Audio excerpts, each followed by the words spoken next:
Our textbook discusses system architecture with the breakdown looking at these terms to describe the key components.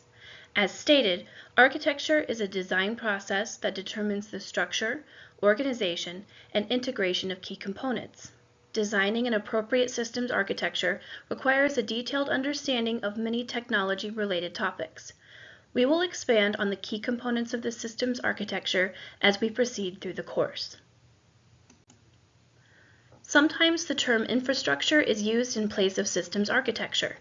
Techopedia gives the following definition. Notice how they refer to the personnel as meatware. Let's take a closer look at the needs of the personnel involved in this process. The type and depth of required technology knowledge differs among the roles. A broad base of knowledge is needed for activities in the business modeling and requirements disciplines. More in-depth knowledge is required for activities in the implementation, testing, and deployment disciplines. Technical knowledge is also needed to manage an organization's information systems and infrastructure, with particular attention to compatibility issues and future trends. Compatibility is important because organizational units and subsystems typically share computer hardware and system software. Future trends must be considered in acquisitions because of the long-term nature of hardware and software investments. Knowledge requirements for acquisition are higher than for ordinary day-to-day use. For example, consider a laptop purchase scenario. How much memory is required? Is an Intel processor required, or will an AMD work just as well? How much disk space do I need today, next month, next year? Is the built-in graphics chipset sufficient, or do I need an upgrade? Can the system be expanded to meet my needs next year, or in 2 or 3 years? Answering such questions requires knowledge of your needs, the underlying technological alternatives, and the compatibility, or lack thereof, among the needs and alternatives. The technical language can be complex. For example, Core i7, 802.11n, DDR3, gigahertz, terabytes, serial attached SCSI, or RAID. Knowledge requirements for configuration are higher than for acquisition and ordinary day-to-day use. For example, can I expand memory capacity to 8 gigabytes? If so, what specific memory devices are required to do so? If there are multiple choices, are the more expensive ones worth the extra cost? My laptop meets the minimum requirements for Windows 7, but it runs sluggishly. Can I improve performance without upgrading hardware? I need to connect from home to my work computer through a VPN. How do I configure the connection? I can't communicate with other players while running a multiplayer game that I just installed. Is that a firewall problem? If so, how do I configure the firewall to enable the game without compromising system security?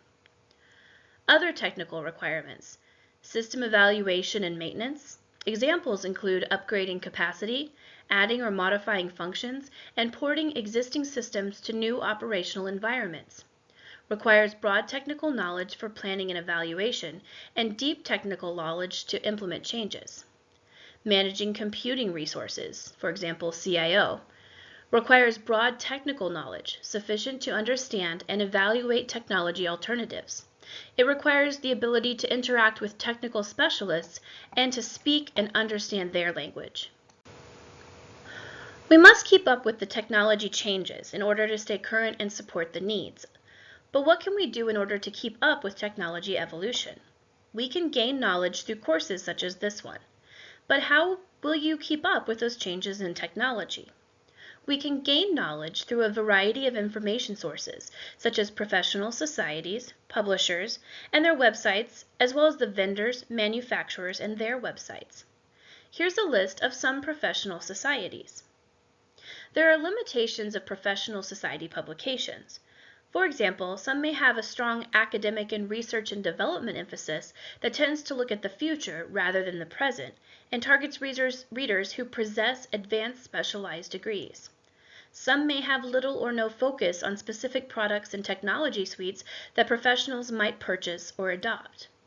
And some may have limited content and emphasis on current news items of interest to IS professionals. Technology publishers. Some caveats about them. Most earn revenue in one or all of the following ways: advertising, direct sales of goods and services, commissions on sales by advertisers and partners, and all three of those create bias, possibly manifested as ordering of content, links, or search results favoring organizations that have paid a fee to the website owner, RSS and Twitter news feeds emphasizing organizations that have paid a fee to the website owner, and omitting information from organizations that haven't paid a fee to the search provider, or by omitting information that's against the interests of organizations that have paid a fee to the search provider.